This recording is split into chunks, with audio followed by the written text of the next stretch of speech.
Hello दोस्तों, कैसे हैं आप सब लोग। उम्मीद करता हूं काफी अच्छे होंगे।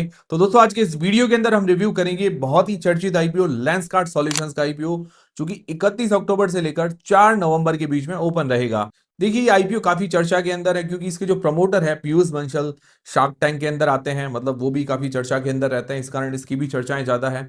प्रमोटर ग्रुप थोड़ा स्ट्रांग है। बाकी इन्वेस्टर्स वगैरह भी काफी बड़े बड़े हैं इसके अंदर। इस कारण क्या है कि इसकी चर्चाएं थोड़ी ज्यादा चल रही है। तो क्या इस आईपीओ के अंदर दम है या नहीं है, महंगा है सस्ता है, वो सारी चीजें क्लियर करते हैं। सबसे पहले एक अंदाजन ग्रे मार्केट का प्रीमियम जानेंगे, इससे हमें थोड़ा बहुत लिस्टिंग गेन्स का अंदाजा होगा।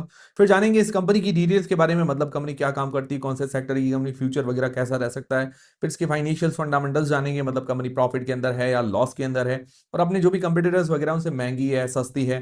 फिर इस आईपीओ की डिटेल्स, और अंत में हम जानेंगे कि क्या इस आईपीओ में अप्लाई करना चाहिए, नहीं करना चाहिए, करे तो लिस्टिंग गेन्स के हिसाब से या लॉन्ग टर्म के हिसाब से।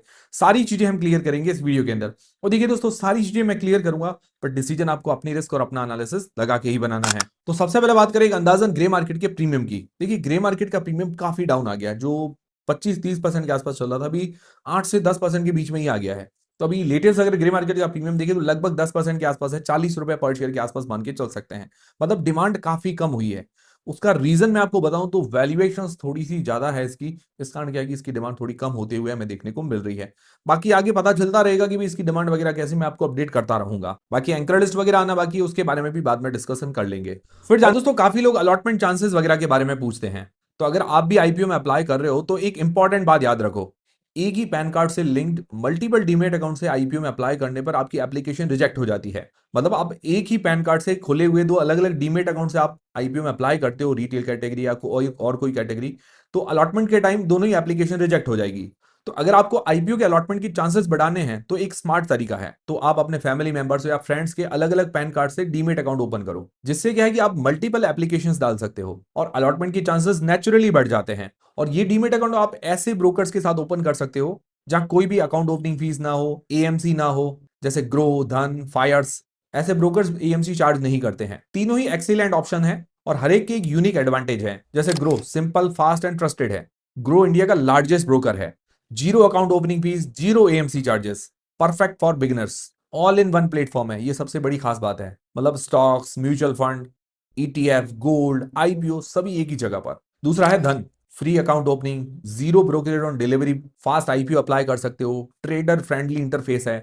फिर फायर्स, जीरो एएमसी है, quick 5 minute account setup, powerful charting tools है, थीमेटिक इन्वेस्टमेंट है। तो इस तरह आप अपने अलॉटमेंट के चांसेस बढ़ा सकते हो। फिर जानते हैं इस कंपनी की डिटेल्स के बारे में, मतलब ये कंपनी काम क्या करती है।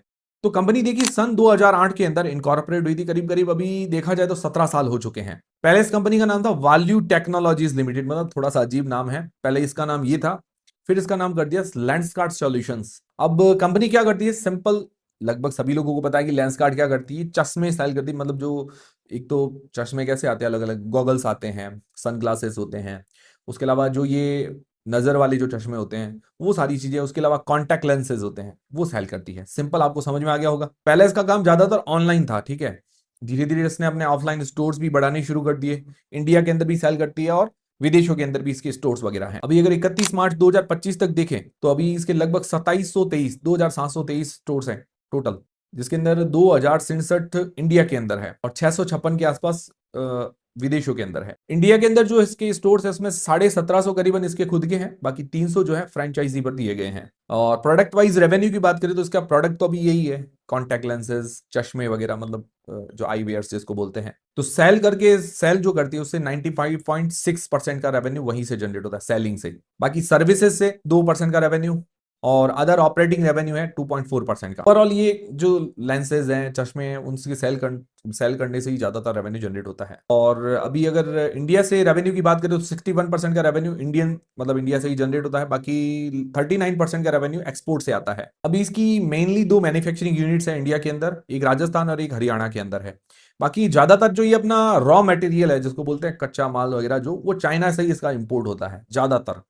अभी की टाइम में देखें तो 42.5% जैसा मतलब चाइना से इंपोर्ट होता है जो कच्चा माल है। बाकी कुछ इंडिया से ही मतलब कर लेती खरीदी वगैरह। और हर साल जो कच्चा इंपोर्ट है, मतलब जो कच्चे माल का इंपोर्ट है, वो बढ़ रहा है। रुपीस के अंदर देखें तो ज्यादा है। और कंपनी जो फ्रेम बनाती है वो चाइना की कंपनी, उसके साथ इन्होंने टाई अप वगैरह कर रखा है फ्रेम बनाने के लिए। बाकी एक और मैन्युफैक्चरिंग फैसिलिटी लगाने वाली है तेलंगाना के अंदर, मतलब वो थोड़ी एडवांस्ड होगी, अब देखते हैं कब लगती है, क्या होता है उसके अंदर तो बाद में ही पता चलेगा। बाकी मुझे लगता है ज्यादातर इसकी जो डिपेंडेंसी है वो चाइना के ऊपर है। बाकी कंपनी के ऊपर लीगल केसेस वगैरह भी हैं कुछ, मतलब ये टैक्स वगैरह जीएसटी वगैरह को लेकर और कस्टम्स वगैरह को लेकर। उसके अलावा एक दो एफआईआर भी है कंपनी के ऊपर। तो ये थोड़ा ज्यादा चलो दिक्कत वाली बात नहीं है। हाँ जो है वो मैंने आपको थोड़ा बहुत बता दिया। तो ओवरऑल अगर देखा जाए सेक्टर काफी अच्छा है।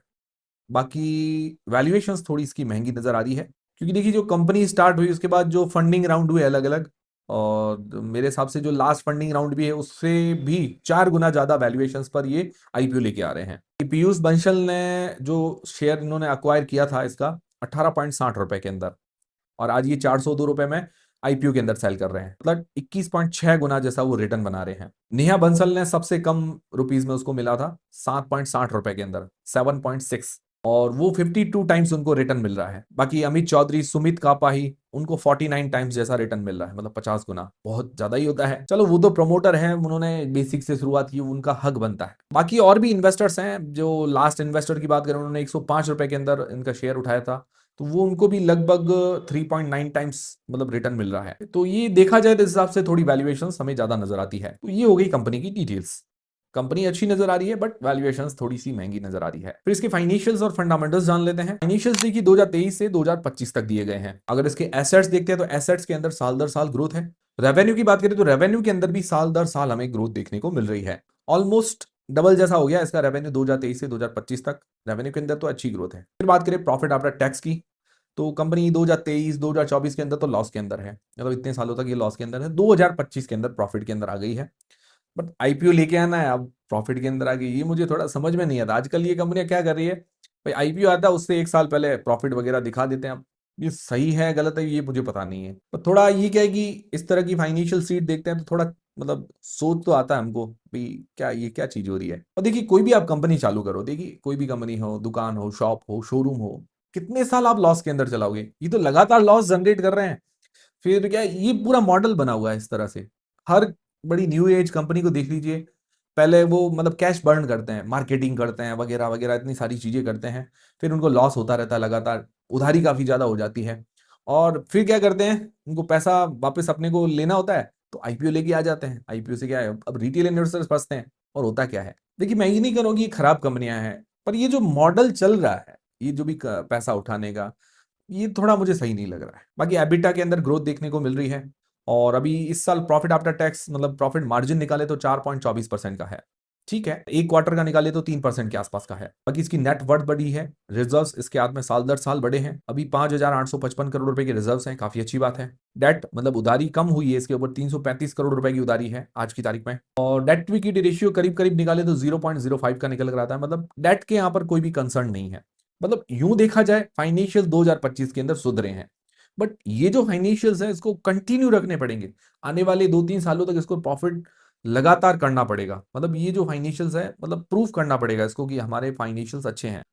बाकी आरओसी 13% के आसपास है, कम है। टर्न ऑन नेटवर्थ 4.84%, ये भी काफी कम है।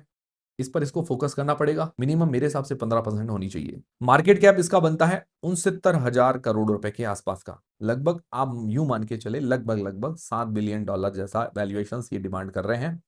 तो है तो देखिए महंगी वैल्यूएशन ही है, और आजकल देखिए यही चल रहा है, जितनी भी बड़ी कंपनी है वैल्यूएशन काफी महंगी मांग रहे हैं। बाकी इसका पी वैल्यूएशन अगर देखें तो पी इसका 227 का निकल करता है, प्राइस टू बुक 11 का निकल कर आता है, मतलब बहुत ही मुझे लगता है P wise price to book wise महंगी वैल्यूएशन है।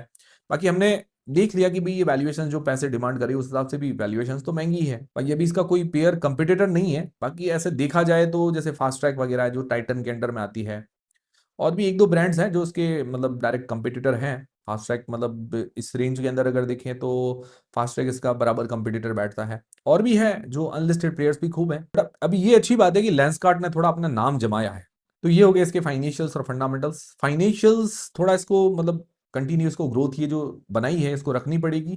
बाकी फंडामेंटली और वैल्यूएशंस वाइज देखे तो मतलब खास नहीं है, वैल्यूएशन तो महंगी है। फिर इस आईपीओ की डिटेल्स के बारे में बात करें तो आईपीओ की डेट्स है 31 अक्टूबर से लेकर 4 नवंबर के बीच में ये आईपीओ ओपन रहेगा। फेस वैल्यू ₹2 पर आ रहा है। प्राइस बैंड रखा गया ₹382 से लेकर ₹402 के बीच में। लॉट साइज है 37 शेयर्स का, टोटल इसका इश्यू साइज है 7,200 करोड़ रुपए के आसपास का। इसके अंदर फ्रेश इश्यू है 2150 करोड़ रुपए के, जो अपने कुछ नए स्टोर्स वगैरह लगाएगी, कुछ जो लीज वगैरह है रेंट देने में पैसा काम में लेने वाली है, कुछ टेक्नोलॉजी क्लाउड इंफ्रास्ट्रक्चर में काम में लेने वाली, कुछ प्रमोशन वगैरह मार्केटिंग में काम में लेने वाली है पैसा। बाकी ओएफएस है 5,128 करोड़ रुपए का, जिसमें से देखिए एक तो इन्वेस्टर्स, जो इन्वेस्टर प्रमोटर ग्रुप के अलावा वो भी कुछ सेल करेंगे, बाकी प्रमोटर लगभग 2% के आसपास सेल कर रहे हैं, जो पीयूष बंसल वगैरह ये सारे जो हैं प्रमोटर्स। तो पहले प्रमोटर की होल्डिंग 19.85% की है, बाद में रह जाएगी 17.52% की। अब देखिए कंपनी के मालिक है पीयूष बंसल वगैरह, जो भी नहीं है बंसल वगैरह है, तो उनकी हिस्सेदारी कितनी आईपीओ से पहले, सिर्फ 19% की, और आईपीओ के बाद रह जाएगी सिर्फ 17% के आसपास की। ठीक है, अब कंपनी के मालिक के पास ही इतनी सी हिस्सेदारी है, तो सोचिए भाई कितनी इन्होंने फंडिंग उठाई है। तो फेयरली देखा जाए तो ये कोई बिजनेस नहीं होते हैं, मतलब ये क्या है कि मॉडल बना हुआ है, बड़े इन्वेस्टर्स पैसा लगाते हैं, मतलब पैसे की थोड़ी लालच बढ़ गई ऐसा लगता है। ये नहीं कर रहा हूँ कि कंपनी खराब है, कंपनी के प्रोडक्ट खराब है, ऐसा नहीं है, ऐसा नहीं है। मैं मॉडल का बता रहा हूँ कि मॉडल ये जो चल रहा है आजकल, हर न्यू एज कंपनी इस तरह से ही कर रही है। रिटेल पोर्शन 10% का है। तो ये हो गई कंप्लीट आईपीओ की डिटेल्स। अब सबसे मेन सवाल ये आता है कि क्या इस आईपीओ में अप्लाई करना चाहिए, नहीं करना चाहिए, करे तो लिस्टिंग गेन्स के हिसाब से या लॉन्ग टर्म के हिसाब से। देखिए मैं सारी चीजें आपकी क्लियर करूंगा, पर डिसीजन आपको अपनी रिस्क और अपना एनालिसिस लगा के ही बनाना है। और दोस्तों Telegram, WhatsApp channel, Facebook, Instagram सबकी लिंक डिस्क्रिप्शन के अंदर है, ज्वाइन करके रख लीजिए। तो सबसे पहले जो लोग लिस्टिंग गेन्स के हिसाब से अप्लाई करना चाहते हैं, तो जनरली हम हमारे 4 पैरामीटर्स देखते हैं, नॉलेज, जैज पैरामीटर्स। ये सिर्फ रिस्क मापने के लिए हम देखते हैं, बाकी कोई भी हमारा मतलब इरादा नहीं है कि आपको कोई भी सलाह दे। जो भी आप डिसीजन बनाना आपको खुद को बनाना है, और अभी की कंडीशन के हिसाब से रिस्क क्या है, डिमांड क्या है, वही देखते हैं। तो अभी जीएमपी देखिए पहले 30% के आसपास थी, अभी 8 से 10% के बीच में आ गई है, मतलब जीएमपी काफी कम है। तो जीएमपी में अभी तो आधा पॉइंट दे सकते हैं इसको, बाद में देखिए और कम हुई तो उसके बाद और कम रेटिंग हो सकती है। वैल्यूएशन बहुत महंगी है, वैल्यूएशन में मैं मतलब दावे के साथ कह सकता हूँ 0 पॉइंट मिलता है इसको। कोई कोई कंपनी ऐसी होती है कि उस पर थोड़ी दया आ जाती है कि भाई आधा पॉइंट तो दे दे, बट इसके ऊपर तो कोई दया नहीं आ रही है। बहुत महंगी वैल्यूएशन लेके आए हैं, मतलब इतना मतलब पैसा ले रहे हैं, तो वो थोड़ा महंगा ही लगता है। एंकर लिस्ट इसकी बढ़िया आ सकती है, क्योंकि देखिए बड़ा इश्यू साइज है, बड़े इन्वेस्टर्स, बड़े प्रमोटर हैं, तो उस हिसाब से एंकर लिस्ट अच्छी आएगी। बाकी सब्सक्रिप्शन देखिए जीएमपी पर ज्यादा डिपेंड करता है, बाकी बड़ा इश्यू साइज है तो नॉर्मल सब्सक्रिप्शन मिल सकता है। तो मुझे लगता है जी सब्सक्रिप्शन में आधा पॉइंट मिल जाएगा। तो अभी देखिए 2 पॉइंट अवेलेबल, 2 में से इसका आधा पॉइंट बन रहा है। मतलब मुझे ऐसा लग रहा है कि या तो न्यूट्रल, ज्यादा से ज्यादा न्यूट्रल रेटिंग बनेगी, या रिस्क की रेटिंग बनेगी। मतलब ये रिस्क फ्री जैसा इसके अंदर रेटिंग नजर नहीं आ रही। मतलब 2 हमारा न्यूट्रल है, 2 से कम हो तो थोड़ा रिस्क नजर आता है, 2 से ज्यादा हो तो भाई रिस्क फ्री नजर आता है। मतलब मैं ये नहीं कहूँगा आपको अप्लाई करना नहीं करना, ये जो हमारे 4 पैरामीटर है वही हम सिर्फ देख रहे हैं। बाकी इसके भरोसे आपको नहीं रहना, ना ही इसके भरोसे आपको डिसीजन बनाना है। फिर लॉन्ग टर्म के हिसाब से जो लोग अप्लाई करना चाहते हैं, तो पॉजिटिव्स और नेगेटिव्स देख लेते हैं। पॉजिटिव में देखिए इसका सेक्टर अच्छा है, मतलब अभी स्पेशली आई वेयर्स के अंदर है, मतलब चश्मे वगैरह जो होते हैं उसके अंदर स्पेशली इसका नाम, इसने काफी अच्छा नाम भी जमाया है, ब्रांड नेम काफी अच्छा है, इसके प्रमोटर काफी अच्छे हैं। मतलब पीयूष बंसल को देखते लगता है कि भाई ये ट्रस्टेबल आदमी है, ऐसा भी लगता है। मतलब इन्होंने नाम जमाया है अपना, ठीक है, ब्रांड वैल्यू बढ़िया खड़ी की है। स्टोर से इन्होंने काफी बढ़ाए हैं, धीरे धीरे करके अपना स्टोर बढ़ा रहे हैं, रेवेन्यू के अंदर अच्छी ग्रोथ ला रहे हैं, ये अच्छी बातें हैं। और प्रमोटर्स अभी चर्चा के अंदर भी, मतलब एक खुद पीयूष बंसल की जो है ब्रांड वैल्यू हो गई है, मतलब एक सेलिब्रिटी बन गए हैं। तो ये भी एक बड़ा बेनिफिट है इसके लिए। नेगेटिव्स क्या है, नेगेटिव्स में सबसे बड़ा नेगेटिव है कि वैल्यूएशंस महंगी है। देखिए वैल्यूएशन सस्ती कर लेते तो बाकी सारे नेगेटिव्स छुप जाते। वैल्यूएशंस बहुत महंगी मांग रहे हैं, मतलब ये मुझे थोड़ा सही नहीं लग रहा है, जस्टिफाई नहीं कर रही है चीज। लास्ट जो राउंड मुझे लगता है वो उससे भी 4 गुना महंगी वैल्यूएशंस मांग रहे हैं। प्रमोटर मुझे पता है कि भाई शुरुआत करते हैं बेसिक से, तो उनका तो भाई हक बनता है कि भाई चलो वो पैसा कमाए, बट ये थोड़ा वैल्यूएशन जस्टिफाई नहीं कर रही है। और प्राइस टू अर्निंग्स रेशियो के हिसाब से, प्राइस टू बुक के हिसाब से भी वैल्यूएशन महंगी नजर आती है। आरओई, आरओसी वगैरह ये सब कम है। और एक चीज ये कि 2025 के अंदर ही प्रॉफिट के अंदर आई है, इससे पहले लॉस के अंदर थी। तो ये जो इसका परफॉर्मेंस है, प्रॉफिट इसको लगातार मेंटेन करना पड़ेगा आने वाले 2-3 सालों तक, तब क्या है कि कंपनी अच्छी साबित हो सकती है। बाकी इसके ऊपर कुछ केसेस वगैरह हैं वो पेंडिंग है। तो ओवरऑल अगर देखा जाए तो वैल्यूएशंस ने सारा खेल बिगाड़ दिया, बाकी तो चल जाता, कुछ जो नेगेटिव है वो ढक जाते। बाकी ओवरऑल अगर देखा जाए, देखिए लॉन्ग टर्म में देखिए काफी बड़ा नाम है लेंसकार्ट, अभी ये जो आई वेयर्स के अंदर काफी बड़ा नाम हो गया है, प्रमोटर ग्रुप भी अच्छे हैं। इस कारण ऐसा लग रहा है कि कंपनी निराश नहीं करनी चाहिए, क्योंकि एंकरलेस वगैरह भी अच्छी आएगी, बड़े इन्वेस्टर्स भी हैं इसके हाथ में, मतलब जो इसके अंदर इन्वेस्टेड हैं। तो देखिए इसके अंदर एक चीज है कि अगर अपने फाइनेंशियल्स सही रखती है, प्रॉफिट हर साल अभी जनरेट, जो इस साल इसने जनरेट किया लगातार जनरेट करती है, आने वाले टाइम में अपने आप को प्रूव करती है कि भाई देखिए हम बढ़िया प्रॉफिट लेके आ रहे हैं, अब प्रॉफिटेबल है, तो अच्छी बात है। वरना क्या है कि इस साल तो प्रॉफिट दिखा दिया, अगले साल फिर लॉस हो जाए, तो ये कोई मजे वाली बात नहीं होगी, फिर तो ये बहुत ज्यादा रिस्की कंपनी है। बस यही है कि इसको प्रूफ करना पड़ेगा आने वाले 2-3 साल तक। बाकी पर्सनली मुझे अभी इसके अंदर अट्रैक्शन कम नजर आ रहा है, रिस्क ज्यादा नजर आ रहा है। मैं तो ऐसी कंपनी में रिस्क कम लेना चाहूंगा भी, जिसके अंदर आगे भविष्य की गारंटी ना हो। जैसे अभी एलजी कंपनी क्या थी कि भाई एलजी मार्केट वैल्यू इतनी अच्छी, मार्केट शेयर इतना अच्छा, इतना बढ़िया मार्केट है, उसके पास सेक्टर अच्छा है, वैल्यूएशन रीजनेबल दी है, मतलब उसके अंदर सब चीज अच्छी नजर आ रही थी। उस तरह की ये चीजें इसके अंदर नजर नहीं आ रही है। भाई एलजी इतनी पुरानी कंपनी, उसका भी मार्केट कैप करीब करीब जब वो लेके आए थे आई पे 75,000 करोड़ रुपए का, वो इतनी वैल्यूएशन डिमांड कर रहे हैं, सेम लगभग 70,000 करोड़ रुपए की वैल्यूएशन ये डिमांड कर रहे हैं। इतना एलजी जैसा ये ब्रांड है लेंसकार्ट, आपको लगता है? आपकी क्या राय है वो मुझे कमेंट करके जरूर बताइए। मुझे तो नहीं लगता कि एलजी जैसा कोई बड़ा ब्रांड है। एलजी तो प्रॉफिटेबल है इतने सालों से, ये तो प्रॉफिटेबल भी नहीं है, इस साल ही प्रॉफिट के अंदर आई है। भाई ये जस्टिफिकेशन आपको लगता है नहीं लगता वो मुझे कमेंट करके जरूर बताइएगा। तो ये थे सारे आज के अपडेट्स। उम्मीद करता हूँ ये वीडियो देखने के बाद के सारे डाउट्स क्लियर होंगे, क्लियर हुए हैं। तो वीडियो को लाइक जरूर करें, चैनल को सब्सक्राइब कर ले। मिलते हैं दोस्तों अगले वीडियो के अंदर। और दोस्तों कोई भी आप डिसीजन बनाए अपनी रिस्क और अपना एनालिसिस लगा के बनाए, मेरी तरफ से कोई भी आईपीओ में अप्लाई करनी नहीं करने का डिसीजन नहीं है।